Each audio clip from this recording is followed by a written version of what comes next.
এই দুর্গত মানুষদেরকে পর্যাপ্ত পরিমাণ সহযোগিতা করার জন্য, যাদের জমির ফসল নষ্ট হয়ে গেছে আগামী ফসল না ওঠা পর্যন্ত তাদেরকে সহযোগিতা করার জন্য, সুদমুক্ত ঋণ দেওয়ার জন্য, যাতে তারা এই ফিশারিজগুলো আবার চালু করতে পারে, এবং যাদের কর্ম নাই তাদের একটি কর্মসংস্থানের ব্যবস্থা করার জন্য আমরা সরকারের প্রতি আহ্বান জানাচ্ছি। আমি আপনাদেরকে ধৈর্য ধরার আহ্বান জানাচ্ছি, সাহসের সাথে এই পরিস্থিতি মোকাবেলা করবেন। ইনশাল্লাহ আমি আপনাদের পাশে ছিলাম, আছি, ইনশাল্লাহ থাকবো।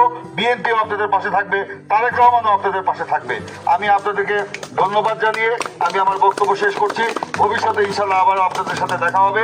আপনাদের সহযোগিতা নিয়ে আমরা সামনের দিকে এগিয়ে যেতে চাই। আমি আপনাদের দোয়া, ভালোবাসা, সমর্থন এবং সহযোগিতা চাই। সকলকে ধন্যবাদ।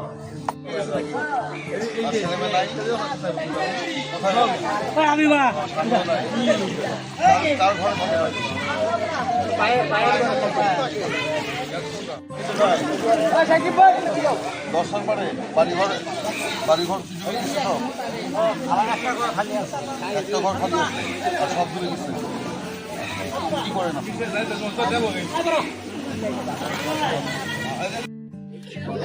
একটা সাইড খালি করে দিন,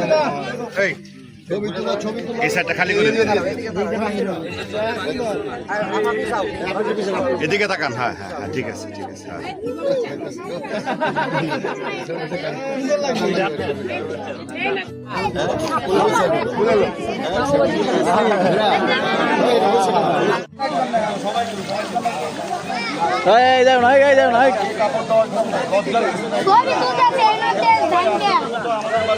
গিয়ে দাঁড়ানোর চেষ্টা করছি। আজকেও সকাল থেকে আমি হালুয়াঘাটের বিভিন্ন এলাকায় যাচ্ছি এবং দুর্গত মানুষের পাশে দাঁড়ানোর চেষ্টা করছি। আজকে আমরা এখন সরকারে নেই, কিন্তু দুর্যোগ দুর্বিপাকে আমরা আপনাদের পাশে আছি।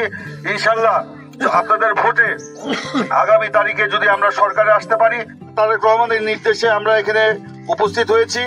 গত 3 দিন যাবৎ এই পানি উঠার থেকে শুরু করে আমাদের নেতা কর্মীরা মানুষকে উদ্ধার করে আশ্রয় শিবিরে নিয়ে যায়। ইমরান সালেহ প্রিন্স ভাই ইতিমধ্যে আপনাদের মাঝে উপস্থিত হয়েছেন এবং আপনাদের সম্মুখে অল্প দু একটি কথা ওনাকে উপস্থাপন করা। আগস্টের আগেও বিরোধী দলে ছিলাম, এখনো আমরা বিরোধী দলে। ইনশাল্লাহ আগামী নির্বাচনে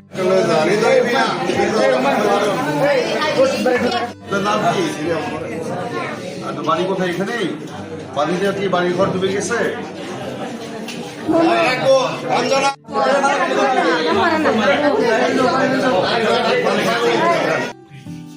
কালিয়ানীকান্দার উপস্থিত মা এবং বোনেরা এবং ভাইয়েরা, মুরব্বিয়ানগণ, আসসালামু আলাইকুম।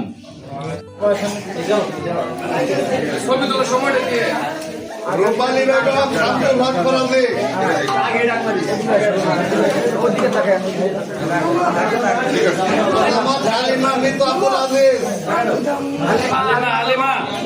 সময় জনগণের পাশে থাকার চেষ্টা করি।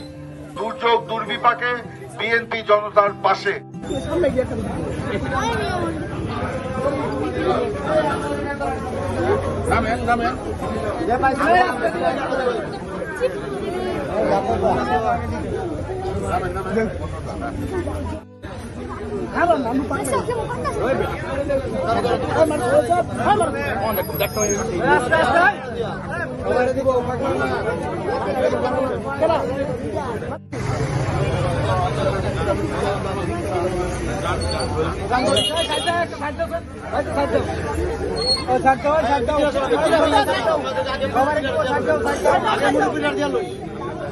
পাহাড়ি ঝড় এবং অতিবৃষ্টির কারণে ব্যাপকভাবে পানিতে প্লাবিত হয়েছে, যে কারণে এলাকার মানুষের দুঃখ দুর্দশার কোনো শেষ নাই।